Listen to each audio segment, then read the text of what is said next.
Hi everyone, thanks for joining us again for Ecommerce Espresso, the webinar that is shorter than your coffee break. If you're new to the show, welcome. We don't do a Q&A at the end because we'd like to keep it as short and as insightful and as impactful as possible. However, you can tweet at us at LoyaltyLion HQ using the hashtag Ecommerce Espresso if you have any questions for us or for our guest today.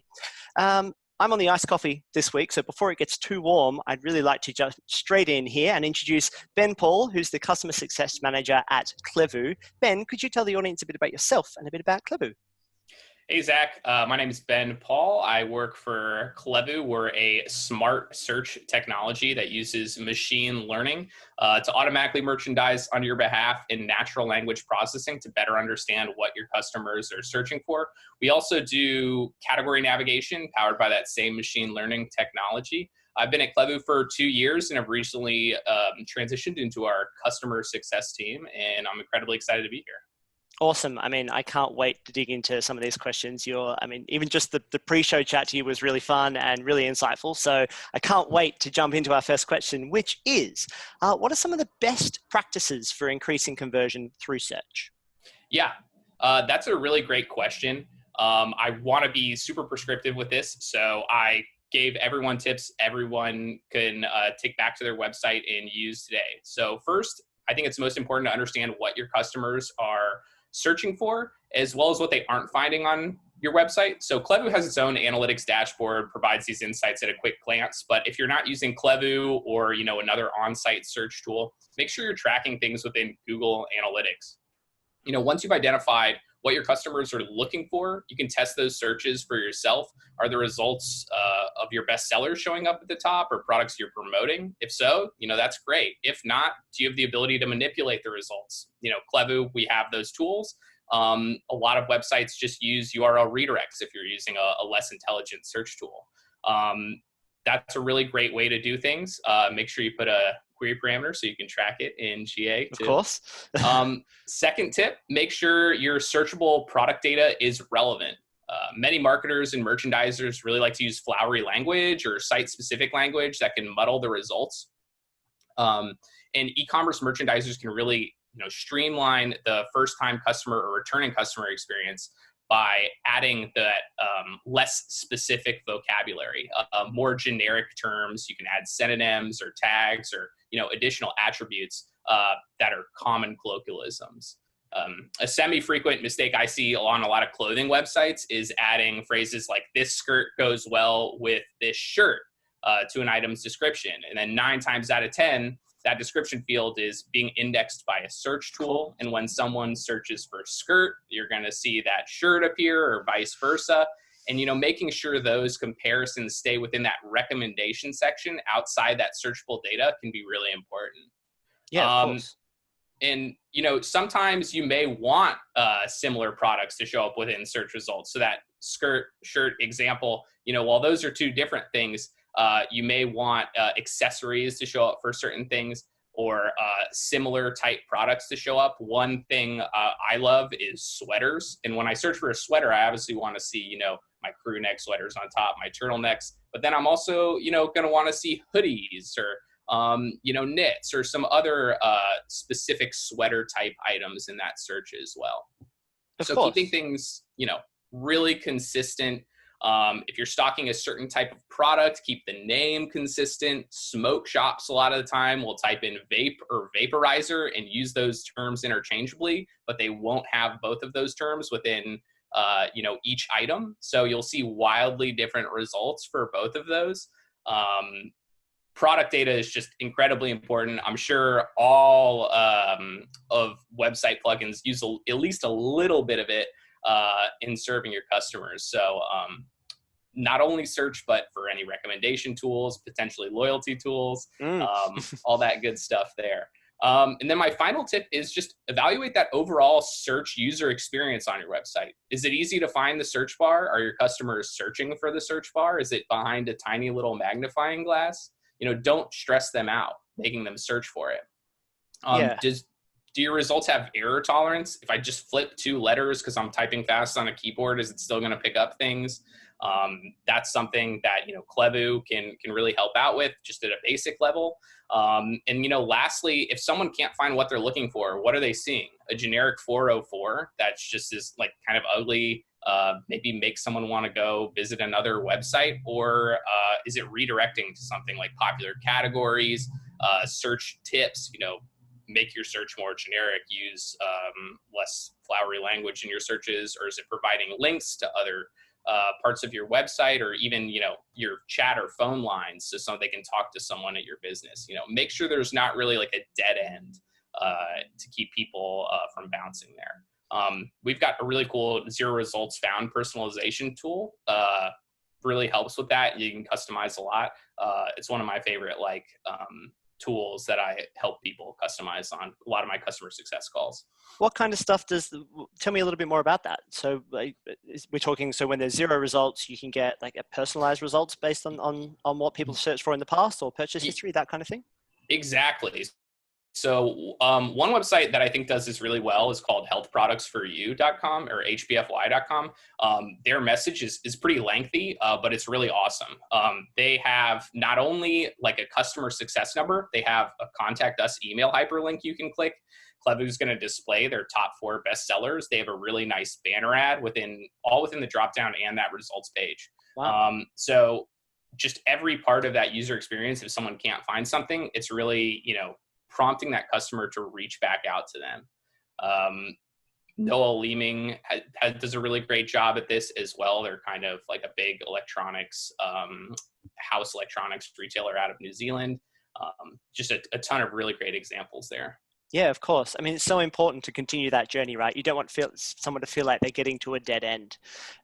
Yes, and to make them feel like they've done something wrong as well. We've all been there on the search. It's like, am I not in the right spot here? Like, you're saying you don't have any of this at all? I'm sure you sold sweaters, and I've just typed in hoodie and nothing's coming up. That seems a little odd.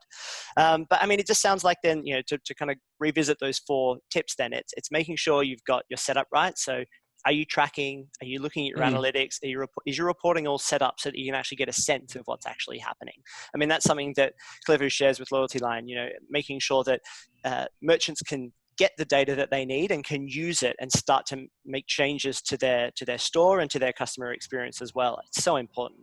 I mean, the idea of going back through and looking at all of your how those search results are coming up and analyzing your product descriptions and making sure that there's not too much cross-contamination there. I'm sure that kind of goes into taking on the customer, being a little bit more empathetic with your customer and taking on the customer viewpoint, and probably doing a lot of testing yourself as a merchant to see what kinds of things are coming up and go through those journeys yourselves is so important. I mean, making information really easy to find. We found that 77% of consumers say that they're motivated to join a loyalty program if the benefits are clearly communicated. And the benefits being communicated really simply and really easily, I think, doesn't just apply to loyalty, but it applies to everything.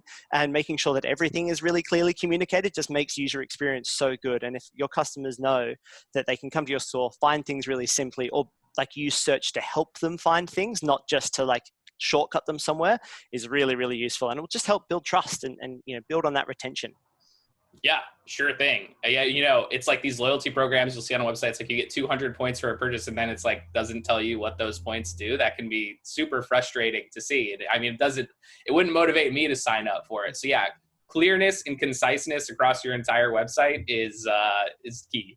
Yeah, and I mean, it's what you mentioned before about that. That'll help you with the cross-contamination of different clothes coming up or different items coming up in search. If you're just clear and concise, there's still room for marketing language and product descriptions, but making sure, don't take all the fun out of it. But yeah. Have your fun, crazy colors, your cobalts, your aquamarines, but maybe set up another product attribute called color group. So for your less, color inclined people like myself, I can just search blue. You can still just have blue. Yeah, exactly. Well, why don't we jump into our second question, which is, and I'm sure you've got some great examples. Can you share examples of how brands have optimized search to increase their repeat purchase rate? Yeah, definitely. I mean, by switching to Klevu, no. All silliness aside, Why not? search is really key to the repeat customer experience, especially on websites where repeat purchases are important.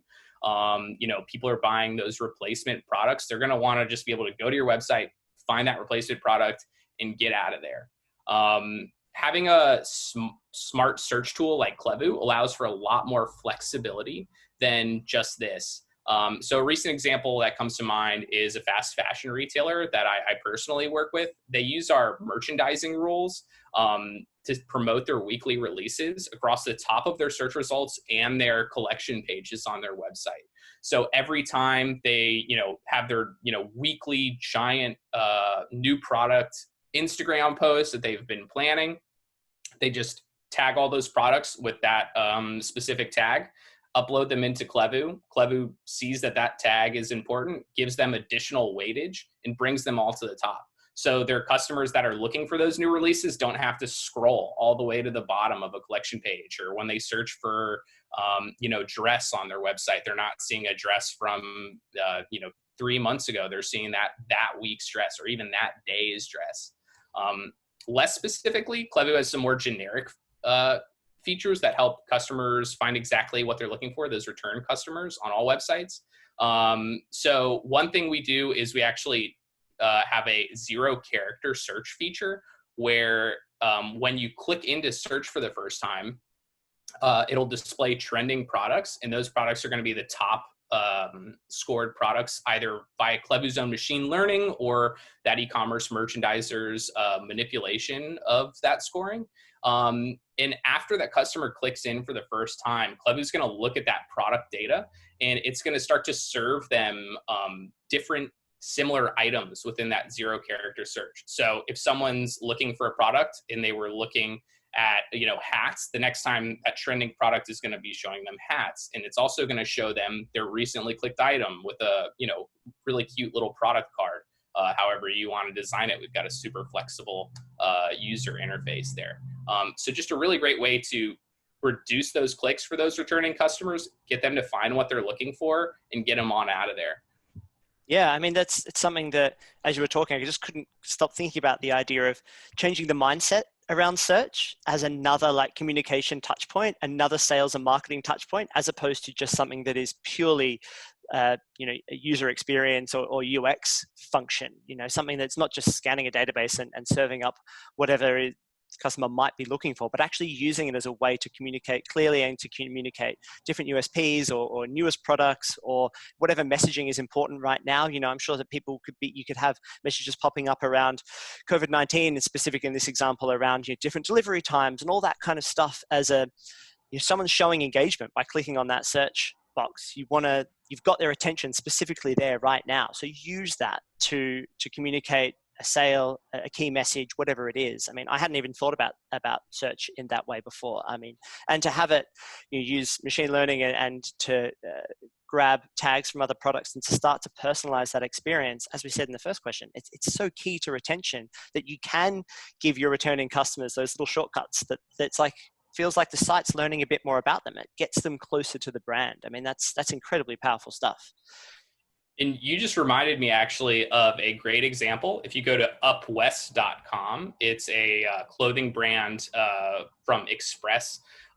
Very comfortable clothing, a lot of other comfort items outside of clothing there too. They actually have a banner ad that directs to their loyalty program called the Compass Club. So that's another great way you can, encourage site use through searches by banner ads within that both the drop down and those results page experiences. Yeah, that's a great example. I love to, and I always love to hear a properly branded loyalty scheme, that's got a fun name like the Compass Club, those kinds of things. I love hearing about that.